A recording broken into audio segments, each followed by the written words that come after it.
What's up, folks? I'm Private Hudson, and today we're going to be taking a look at Dead but Alive, Southern England. I don't remember where I got this game from or how much I paid for it, but I'm a sucker for zombie games. One thing that I do not remember is this game having mostly negative reviews on Steam when I got it. I believe it was mixed at that point. Anyway, this is a zombie survival game that plays like a visual novel. You play as an unnamed soldier from the British Army, you got split up from your daughter, so you're basically looking for her, and along the way, you encountered other survivors, formed a group with them, and became their de facto leader. The day-to-day tasks revolve around talking to your group members, who can sometimes be hostile with one another, scavenging for supplies, and trying to find clues about your daughter's whereabouts. Along the way, you'll come across scripted events where you'll meet other characters and have to make choices. And it does all that via text, as this is basically a visual novel. Now, that doesn't sound so bad, does it? So then, what exactly is so bad about the game to warrant the mostly negative review status on Steam? Well, fellas, pretty much everything. For starters, the game doesn't have a tutorial. I mean, you're thinking it's a visual novel, so a tutorial isn't necessary, but after the game's short intro, you're at your base camp, and it's littered with icons, none of which are explained. Like, I can tell that the bullets are ammo, and the gas can is fuel, but what the hell is the bicep supposed to be? After wasting a few in-game days doing random crap, I finally figured things out. The bicep icon is the number of action points that you have for the day. This is calculated by combining the bicep stats of your VIPs and common survivors. The VIPs are the story characters, the ones with names. These are the folks that you can talk to and the ones that have events. The common survivors are just a bunch of unnamed randoms that have no impact on the story but can provide some labor power and bonuses to your action points. Next icon is food. This is pretty self-explanatory, everyone's gotta eat. How much they eat though? Nobody knows. Seriously, this stat is impossible to calculate as there is no indicator of how much food is going to be consumed the next day. So you might be thinking it would be a good idea to spend a day just going out, scavenging nothing but food to store up. Well, I did that, and appears if you have anywhere around or above 90 food, everyone decides to pig out and eat everything.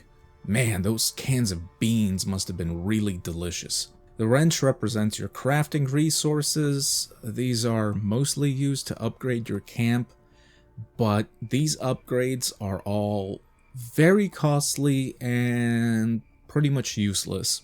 In my 2 playthroughs, the only thing I ever built was a fence because eventually bandits start coming in stealing stuff in the night or zombies break in and kill some common survivors.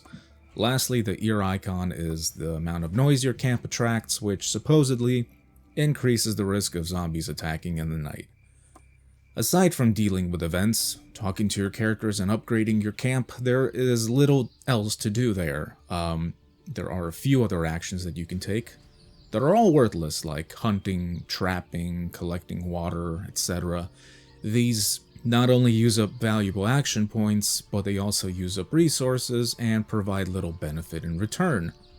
Instead, you should be out on the world map, scavenging, investigating various points of interest, and interacting with other random groups of survivors.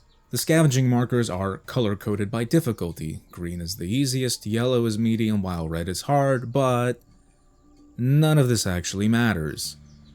When you scavenge, you get some flavor text like, "Oh, I remember this street, this is where Billy Bob and I grew up. We used to go by the park on the corner and play on the swings. Now, this place is a ghost town, and Billy Bob is dead. We were attacked by zombies, but managed to survive another day. For our troubles, we got 12 food, 3 gas, and 4 crafting mats." While this is interesting at first, the amount of flavor text is very limited and begins to repeat itself just after a few runs, so I ended up skipping it and instead just looked at the number of supplies we got and the number of my survivors that were either wounded or killed. Now you see, when you scavenge, your VIPs cannot be killed or wounded. The only ones who can are the common generic survivors. So there is no danger to you or your main story characters, and you can always get more common survivors by visiting a group of people and asking them to join you. Pro tip, they always say yes, so it's impossible to run out of them. Visiting locations uses up action points. You can either walk or take your RV, and taking the RV uses half the amount of action points, but uses fuel instead and attracts noise. The exclamation marks are points of interest that usually revolve around introducing a new character or moving the story forward. Speaking of characters, holy crap, there are so many of them, and all of them suck. They're all one-dimensional and very poorly written. By the end of the game, I had a frickin' circus troupe. I had a soldier, a little boy, a tracker, a German foreign exchange student, a cop, and so on and so forth. The game literally throws characters at you, but gives them no time to develop and pays little attention to them aside from your starting three, which includes an older lady that used to be a math teacher, Caroline, that can be your potential love interest if you delete the uncensored text file from the game's file directory and enable the adult mode in the game, and then select the correct option in every single event that pops up. And the events are buggy as hell anyway, which I'll get to later. And then finally, there's Steve. Good old Steve. One of the first things that Steve says to you is that he isn't racist. Yet literally 2 days later, you encounter your first new character, Eric, who is black, and Steve calls him the N-word and tells him to shine his shoes. Steve is a complete piece of shit, and because everyone in the game is one-dimensional, he never changes, he never develops. He's just a complete piece of shit the whole game through. Every event is basically the math teacher lady and Caroline wanting to help someone or wanting to do the right thing, while Steve just sits there and says, fuck him and fuck you. Eventually, you find out that your daughter has been kidnapped by a group of raiders, and then shortly after, you get this screen. To be continued. How long does it take to reach this screen? About 2.5 hours. When did this game come out? 2015? Is there a sequel? Nope. Now let's briefly talk about the events and why they're buggy, or sometimes why they don't matter at all. Near the end of the game, there was some event where all my characters were reacting to the math teacher lady getting kidnapped and how we have to go out and rescue her. Meanwhile, this never happened, and she was still in my camp and I could talk to her. On my second playthrough, I tried being as much of an asshole as possible to see how events would play out differently. When you encounter Eric, the black dude, you have the option of warning him that he's about to be attacked by zombies behind him, or doing nothing. Warning him rescues him and has him introduce Jim, who's a common survivor. You know, he's not an actual character. You never hear of him again. Meanwhile, doing nothing has Jim killed, but Eric still lives. And Eric still introduces Jim, and then a second later he mourns Jim's death. Yeah. Brilliant.